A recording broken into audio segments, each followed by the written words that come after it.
enjoy the following lecture by Supreme Master Ching Hai, given in Portland, Oregon on December 4th, 1993. The theme is, We Cannot Have Peace Until All Are at Peace.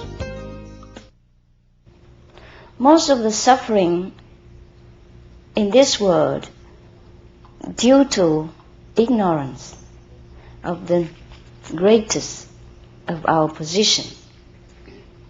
There's no other reason. Because we're ignorant of it, we identify ourselves with the habit that we learned from maybe TV as a youngster, or maybe from neighbor, from books. So we do many things that ourselves, the conscience within us, tell us that this is not correct. But we still do it because other people do it, many people do it. Then we run into many problems. And sometimes we know we shouldn't take drugs, for example, but we feel empty within ourselves. We feel frustrated. Sometimes we have talent. We don't know how to use it and where to use it. The society sometimes rejects us for some of the prejudices, racist problem, or anything. Or our appearance doesn't please them. And sometimes, so we fulfill this void with all kind of cheap substitutes, which in the long run ruin us, mentally, physically, and spiritually. It is because we do not know that we are great and how to make use of our greatness.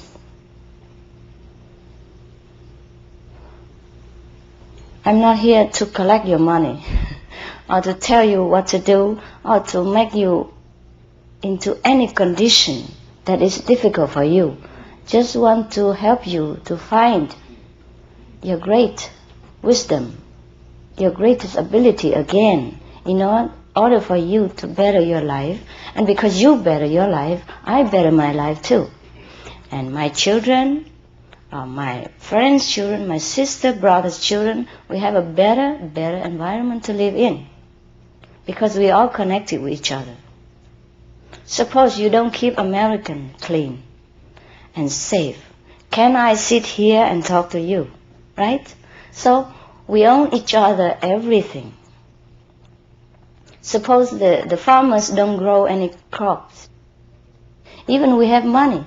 Can we fill our body with nutrition? No. So we own each other everything. So I cannot say that I come to teach you anything. Please don't have this notion. Despite all this, supreme what? Never mind, because we are all supreme. We came from the supreme source before we descend into this physical body. And we go back to the supreme source when our time comes. So there's no denial about our supreme status. If you don't want to acknowledge because you're humble or because you feel you're not up to it, it's up to you.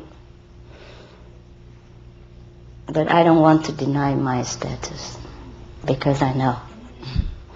There's nothing arrogant about it. It's just to admit what you are. Without any pride, without any fuss, without false humility. Because false humility is also false. It's not true. We should be true, beautiful, and virtuous in spirit, in speech, and in action. That is a perfect human being.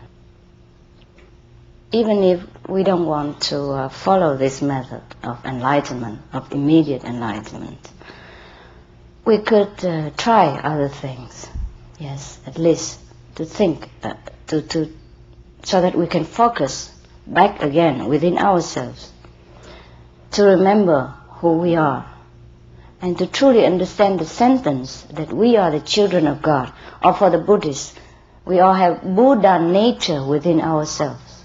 That means we are equally to the Buddha. And instead of worshipping the Buddha, we should worship him the right way. Yes, to recognize ourselves so that the Buddha has less work to do. If we truly want to worship a Buddha or any saint, we should become one so that he have less burden, he has less worry, and he has one more companion to uplift mankind. That's why some people don't like it when I say, don't worship the Buddha, be one. And I can show you how to be one. I can make Buddha. Not by sculpturing or carving, but by pointing into your own Buddha quality. And you have to recognize it day by day until you're fully convinced. There's a way to recognize it, facing yourself, until you're fully convinced that you're Buddha. That is the time when you're equal to all the Buddhas in the 10 directions and the 3 times, past, present, and future. We are stepping into the golden age, so we have to change. We have to leave behind all this old, useless conception of how a saint should be. Or we should leave behind this dark thinking, that negative expectation of the world and ourselves. Do something. Do something. We start from ourselves. Yes? We clean our house. If our house looks filthy, we clean it first. If anything we don't like about ourselves, change it. Replace it with more positive, more virtuous quality. For example, before, when we see any homeless person, we don't bother about him. You can stand there in the highway for hours under the sun wanting to work for food. We say, oh no, I cannot take a stranger into my house. That's dangerous. Yeah, but we could give him food. Yes. We don't need to ask anything from him. Give him. For example. And then sometimes we pass by a homeless person and we feel nothing. And we don't want to help because of this and other, because of our slow reaction habit. And so we didn't help him. But when we went home, we feel something wrong. I should have done it. But then we cover it up quickly. Nah. And then you switch on TV, watch television, do other things. Don't want to listen to our conscience. That's why the world never gets better. So if it's the case, whatever we think makes the world better, at least more comfortable place for ourselves and neighbor. Whatever we can share, begin with sharing. And then we will feel a subtle change in ourselves. More love will be pouring into our consciousness, and we will be aware of something. And that is the beginning. That's why the 5 precepts is just a suggestion that we should change some of the corner of our life which we do not like. It's not that we should feel so guilty or blame ourselves should we fail some of it, but it is a goal so that we go forward. For example, we try to be more loving instead of violent or anger. We be more giving instead of trying to take. We be more faithful to our partner instead of having another,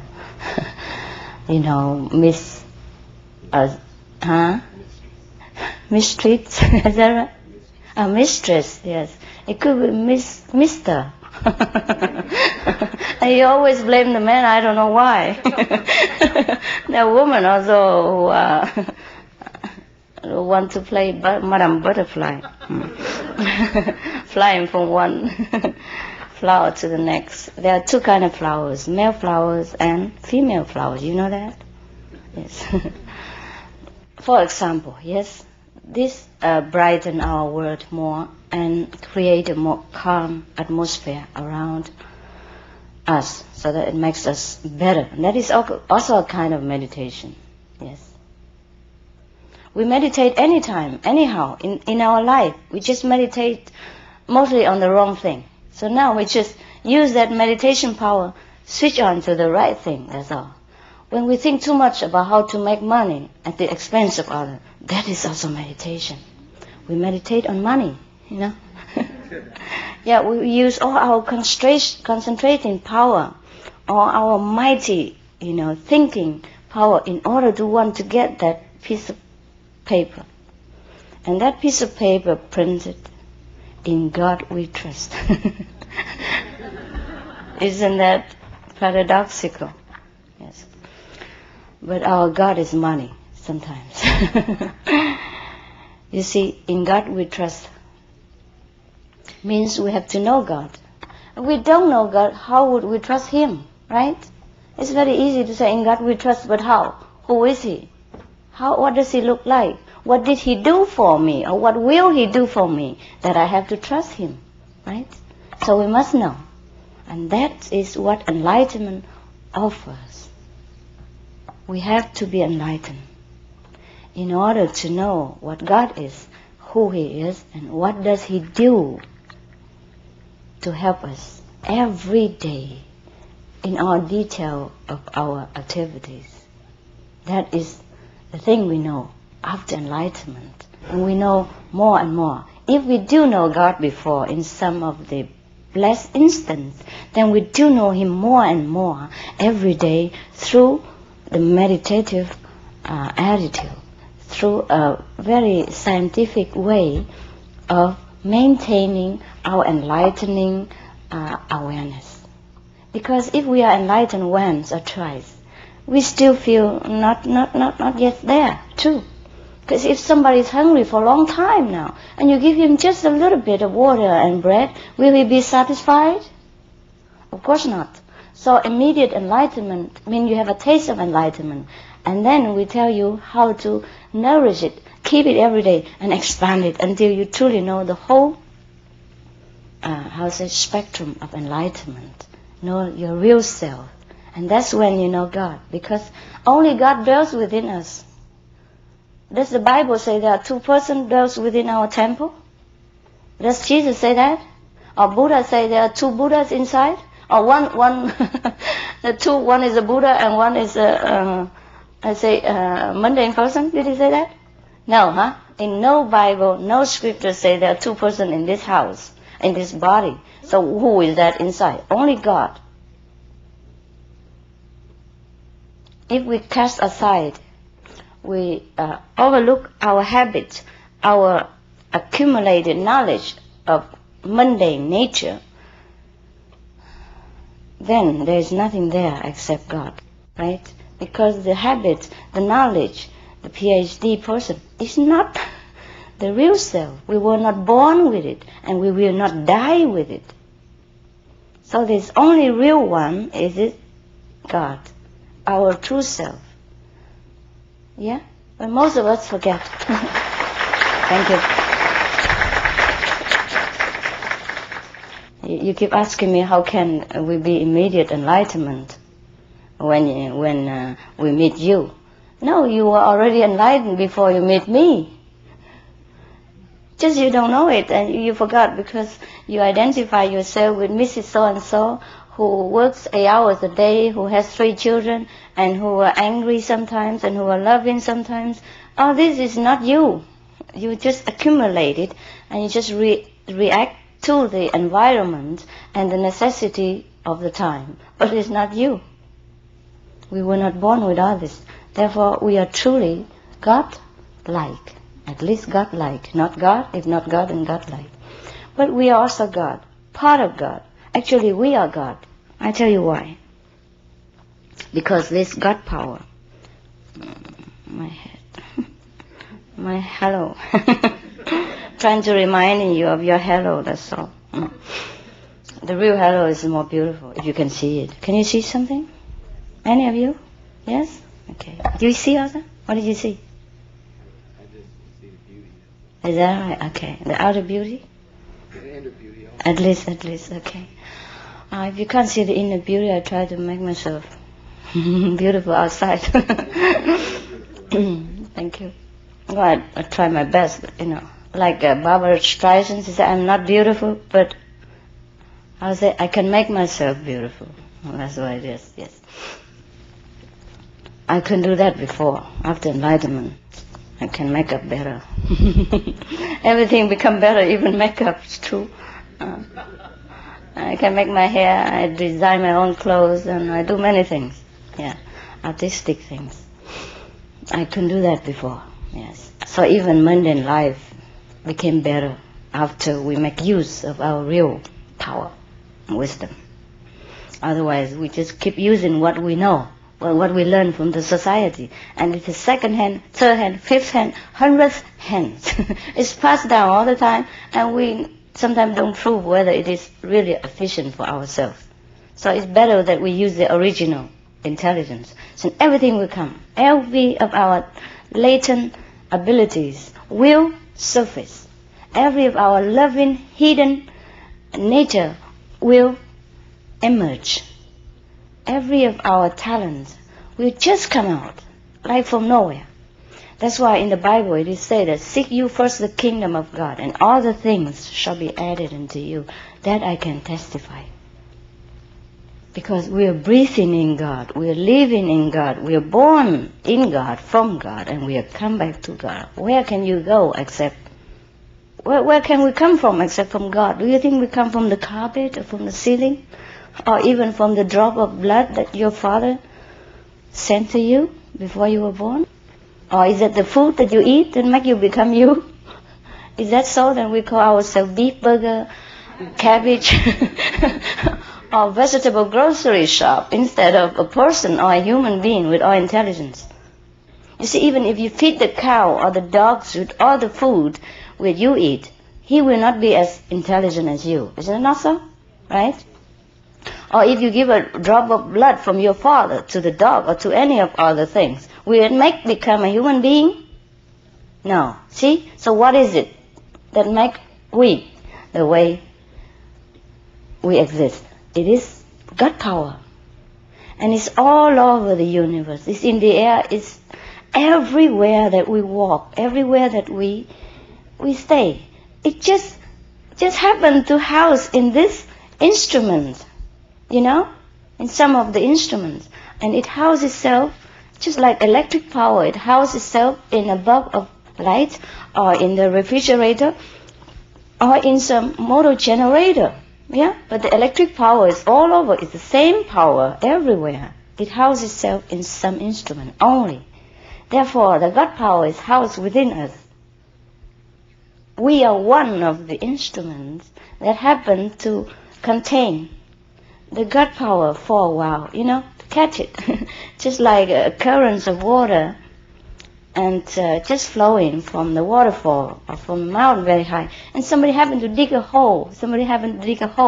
Yeah? Or dig a swimming pool and get the water into it, you know what I mean? And the water come in and out again, you know, connected with the river.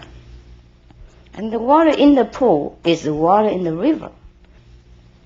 Now can you see that why we are God? Yes. And God power is, omnipresent, is all pervading everywhere. And we are just one of the beholder, you see? Just like my swimming pool, that the water came from the nearby stream, we lead it in by a pipe, and we have a hole underneath or on top so that it will flow out again into the river, you know, without stopping a portion of the water.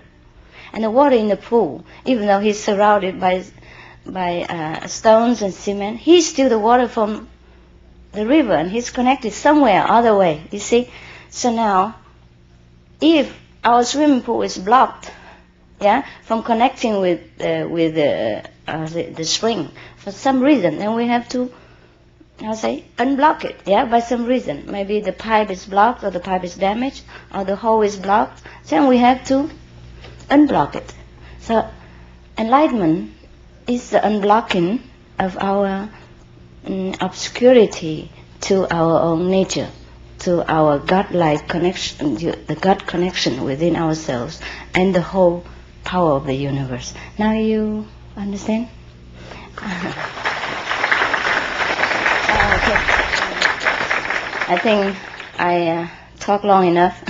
I reserve the time for your questions. How do we face those obstacles and sufferings in front of me? Whatever we can eliminate, try to eliminate, yes. If we cannot, then pray. Pray to God to help us to overcome this suffering, or for that person to overcome suffering. Get enlightenment, above all. It's easier to digest all this suffering and easier to think of the way to help when we are enlightened. Do you believe that God guides us all the way since we were born? Yes, but do we hear Him? Do we ever hear Him? if we do, many of us wouldn't have run into difficulty, and our world wouldn't have been, the way it has been, or the way it is now. So we have to be opened. We have to open first our power of understanding. We have to reconnect ourselves with God in order to hear Him, to know what He wants us to do, to know the correct way. That's why we offer the connection with God again. That is called enlightenment, or back to find the kingdom of God, whatever you want to name it. We can't just list the whole, the whole list of terminologies. Enlightenment, get back to your Buddha nature, become Buddha. Go back to the kingdom of God, know yourself, know God, God realization, self realization, etc., etc. So we say enlightenment and immediate.